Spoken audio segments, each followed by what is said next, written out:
Good morning, fourth grade. Here's your literature story for the week. It's titled, I Have Heard of a Land, and it's on page 640 in your literature book.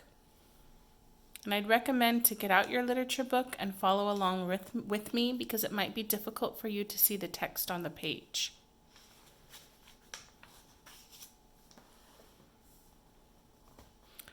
I have heard of a land where the earth is red with promises, where the red bud trees catch the light and throw it in a game of sunbeams and shadow, back and forth to the cottonwood trees.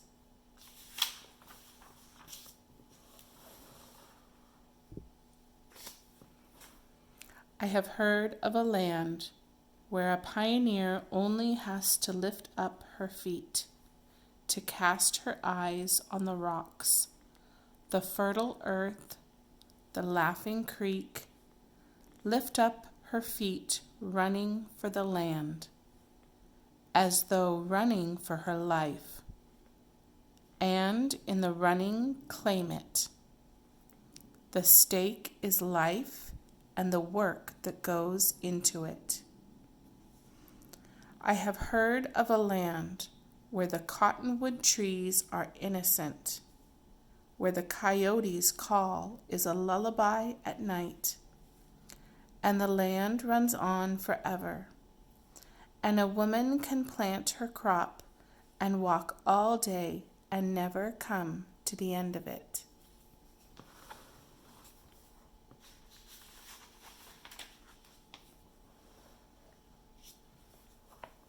I have heard of a land where the imagination has no fences, where what is dreamed one night is accomplished the next day.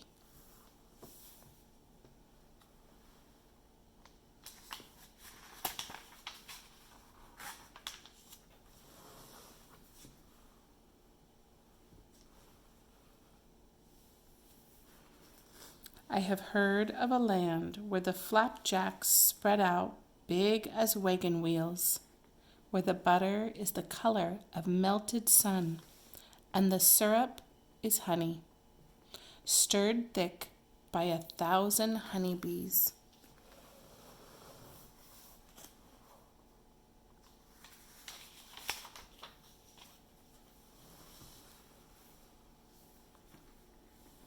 I have heard of a land where winter brings storm warnings, and pioneers wonder whether the scissortail in spring will ever sing.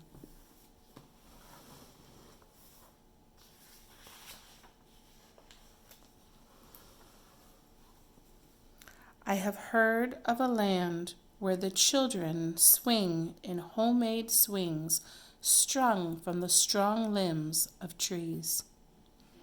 I have heard of a land where the crickets skirl in harmony, and babies wrapped to their mothers' backs in the field laugh more than they cry.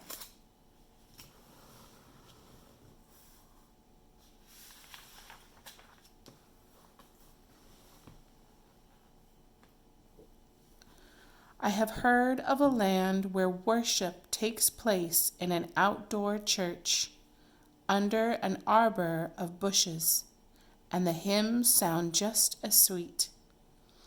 I have heard of a land where a woman sleeps in a sod hut, dug deep in the earth, in the heart of the earth.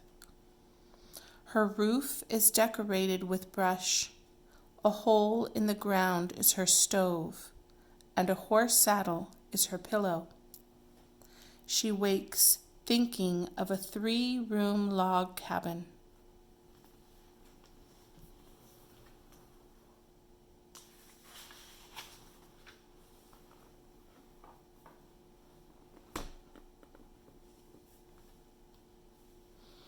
And soon that morning, her neighbors and their sons and daughters help lift the logs and chalk them into place. Together they hoist the beams high. After dinner, they finish the porch, where they sit and tell stories. Finally, when everyone else has gone home, she saws the planks for the steps by herself.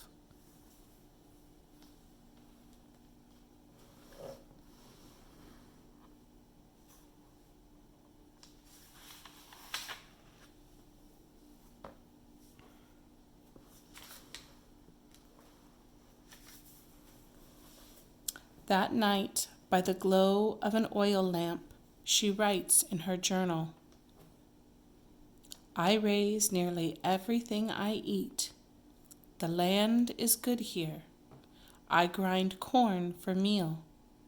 Raise me some cane and make sorghum syrup. And if I feel real smart, I make hominy grits from scratch.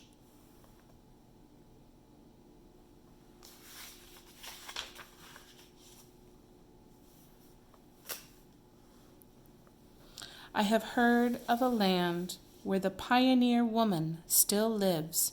Her possibilities reach as far as her eyes can see, and as far as our imaginations can carry us.